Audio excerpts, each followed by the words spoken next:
Bonjour mes amis.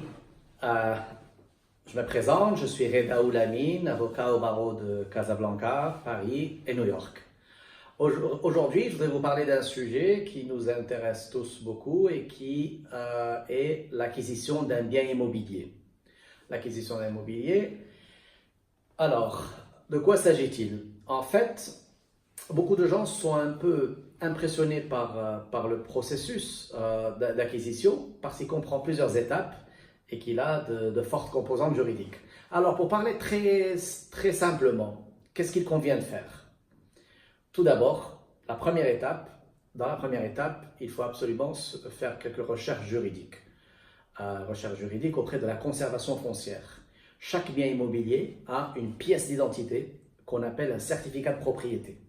Donc il faut demander ce certificat de propriété et vous allez avoir le nom du propriétaire, parce que croyez-moi, aussi simple que cela puisse paraître, parfois, le propriétaire qui s'annonce en tant que propriétaire n'est pas forcément propriétaire.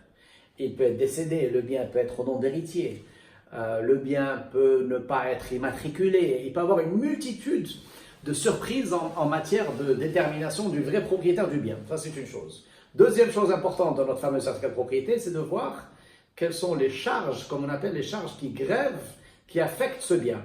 Peut-être qu'il y a des impôts qui sont dus et qui ne sont pas payés. Peut-être qu'il y a des hypothèques bancaires qui ne sont pas payées. Et j'en passe. Peut-être qu'il y a une saisie conservatoire suite à un jugement d'un tribunal. Peut-être qu'il y a également une saisie exécutoire. Bref, il peut y avoir une multitude de problèmes juridiques qui figureront le cas échéant sur le certificat de propriété. Une fois qu'on a ce certificat et qu'on est au moins informé de ce qu'il y a, la deuxième étape, ça va être d'aller faire ce qu'on appelle un compromis de vente chez un notaire. Alors, les deux mots-clés sont compromis de vente et notaire. Qu'est-ce que le compromis de vente? Contrairement à ce que l'on peut penser dans la vie de tous les jours, c'est une promesse qui lie obligatoirement l'acheteur et le vendeur. C'est-à-dire que quand on signe un compromis de vente, ce qu'on appelle en droit une promesse bilatérale de vente ou une promesse synalagmatique, on est obligé d'acheter si certaines conditions dans le compromis sont réalisées. Qu'est-ce que ça veut dire de façon corollaire? C'est que si on s'engage à acheter et à vendre, sous certaines conditions et à une date préfixée, on ne peut pas revenir dessus. On est obligé d'acheter. Si on dit j'achète dans 90 jours, à tel prix, il faut acheter. Si bien sûr les conditions sont réalisées. En général, ces conditions peuvent être variées et diverses, mais en général, la plus connue, c'est l'obtention d'un crédit bancaire. Voilà. Mais ce qu'il faut retenir, c'est que, attention aux promesses qu'on signe, de vente et d'achat, dans le même contrat, parce qu'elles nous lient, elles nous obligent. On ne peut pas changer d'avis en général. Sauf si, bien sûr, dans certains cas, il a été prévu, la possibilité de se désister a été prévue. Donc ça, c'est une autre paire de manches. Une fois qu'on a fait ce compromis, il y a donc ces conditions, il y a ce temps d'écoulement, de réalisation des conditions qui va se passer. Ça peut être 1 mois, ça peut être 2 mois. Ah oui, point très important, prévoir un délai suffisant. On a vu des cas où acheteurs et vendeurs n'ont prévu que 60 jours. Et imaginez que la condition d'obtention du prêt, par exemple, ne s'est réalisée que le 61e jour. Théoriquement, le vendeur n'est plus lié, n'est plus obligé de vendre. Ce qui met l'acheteur qui a déjà donné une avance dans une position très délicate, très difficile, et parfois il est obligé de renégocier peut-être une rallonge d'avance, une rallonge de rémunération au vendeur, ce qui peut parfois créer des tensions et des frictions entre acheteurs et vendeurs. Donc éventuellement prévoir 90 jours correctement, j'allais dire en moyenne et de façon assez correcte.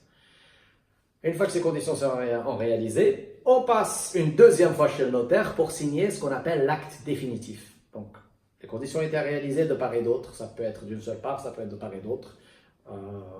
Obtention d'un permis de construire, d'un permis d'habiter, obtention d'un crédit.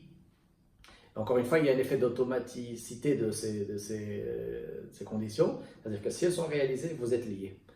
Une fois qu'elles sont liées, on va devant chez le notaire, on signe l'acte définitif, et à ce moment-là, le vendeur perçoit du notaire son argent. Une fois que l'acte aura été régulièrement inscrit, le vendeur ne va pas percevoir sont dus juste en signant l'acte définitif. Non, le notaire va d'abord inscrire au profit de l'acheteur cette vente dans les livres fonciers et ensuite remettre au vendeur le produit de la cession.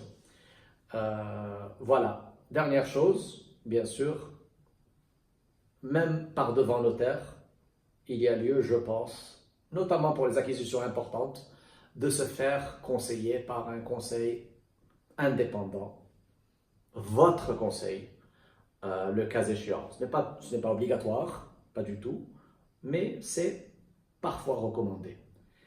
Voilà, j'espère que j'ai été assez clair et si vous avez d'autres questions, n'hésitez pas à les poser en bas de cette vidéo. Merci.